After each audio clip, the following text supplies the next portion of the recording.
Welcome, Joseph Schumpeter. It is so good to have you here on our show. How are you doing? Thank you. It's really great to be here. So I've heard so much about you. Just tell me a little bit about yourself. Just a little background information about your upbringing. I was born in Trieste, Austria, on February 8th, 1883. My father died when I was only 4 years old, so at that point my mother took full care of me. Very shortly after my father's passing, me and my mother moved to Vienna, where I ended up actually attending the University of Vienna and studying law. After that, after a few years, I became a professor of economics and government at the University of Czernowitz, where I ended up getting my PhD in 1906. After a few years and a lot of events, I ended up moving to the United States, where I became a professor at Harvard. I taught there for a few years, but I really wasn't considered a good classroom teacher. But despite that, I ended up getting a very good core group of followers that believed in my ideas and my thoughts and my theories, and so I sort of took them in as my pupils.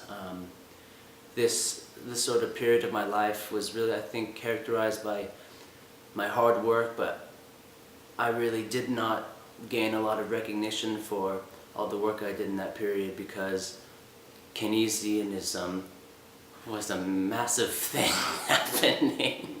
So I've heard you've written a few books. Just tell me a little bit about them. You may have heard of a few of my books. The most popular one, published in English, was Capitalism, Socialism, and Democracy.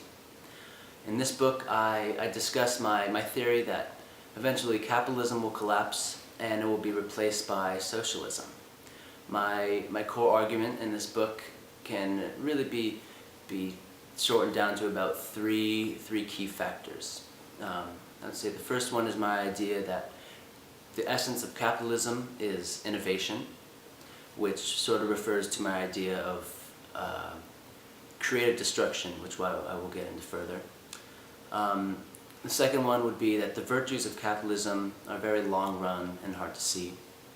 And the third is political and social circumstances are always changing. They never stay the same. So let's just tell me how you, what are your views on free market economies?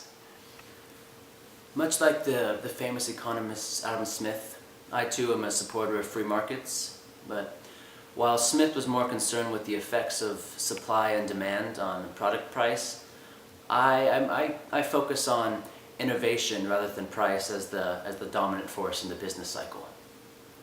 So how big of a role do you think government should play in the economy?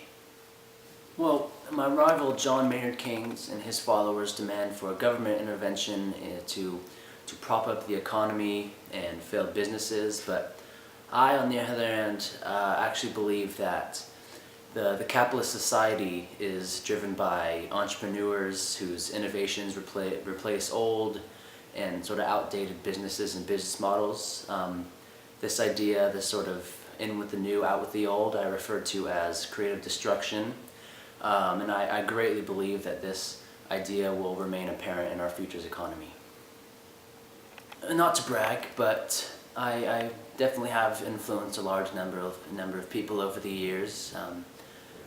One of those, probably the most notable, was Robert Hilbrunner. People say he was my most renowned pupil.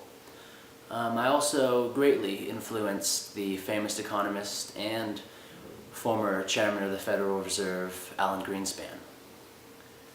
It's dope as fuck. Well, Joseph, thank you so much for making an appearance on the show. It's been great having you. We hope to see you again in the future. All right, thank you. Had a really good time on the show.